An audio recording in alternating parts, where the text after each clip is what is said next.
Live service games have changed the gaming industry, for the worse for most players. On paper the idea is good. A live service offers continuous updates, evolving content, and long-term engagement. Sounds good, isn't it? But how feasible is it for indie developers to adopt this model? Should your game be a live service game? Why a lot of people hate service games? And why there are more and more games launched with a game service model in mind? Let's talk about this after the intro. Welcome back! If you are new to the channel, I make games, and you can download many of my games from the link in the description below. Making a game as a service requires a lot of work. It is not only about making the game itself, but making the service around the game, to support the game as a service strategy. But what is this strategy? Instead of focusing in the core of the game, you will need to focus on seasons, battle passes, and the shop. That's basically what differentiates the live service. It promises a lot of good things for the player, but the actual delivery of it is focused on the wrong things.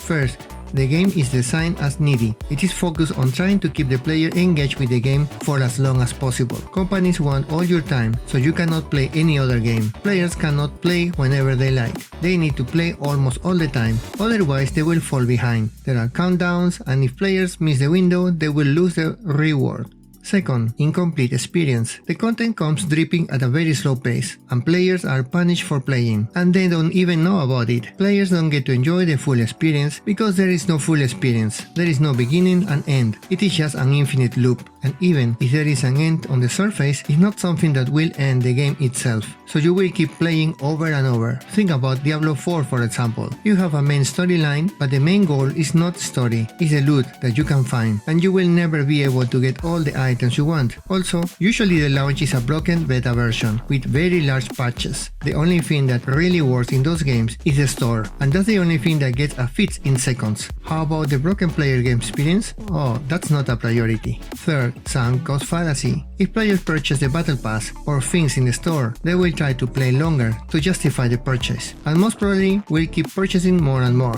They cannot stop playing because there is a lot of money and time already invested. But as a player, do you need all that crap that is available in store to enjoy the full game? If there is a full game at all, the huge sunk cost keeps players engaged, even if it doesn't make any sense to keep playing. So live service games are designed around this. If you decide to pay, and if you purchase everything available, still the experience will feel hollow, because the game was never a complete experience from the beginning. Fourth, lack of immersion. Trying to get immersed in the world of the game gets constantly interrupted, because players are reminded of the shop and microtransactions at every opportunity. Game becomes a money grab. Fifth, lack of progression system. Live service games have replaced the game progression system of all single-player games with the fear of missing out, with monetization and battle passes, expansions and microtransactions. The goal is to get as much money from the player and just give the player just enough so they don't quit. There are exceptions of course, and there are good ones that people love, but not every game has to be a live service. For corporations the benefits are very clear: continuous revenue and better player retention. But if retention fails, the whole experience breaks and the game goes offline in no time, so any purchases made by the players is gone after that.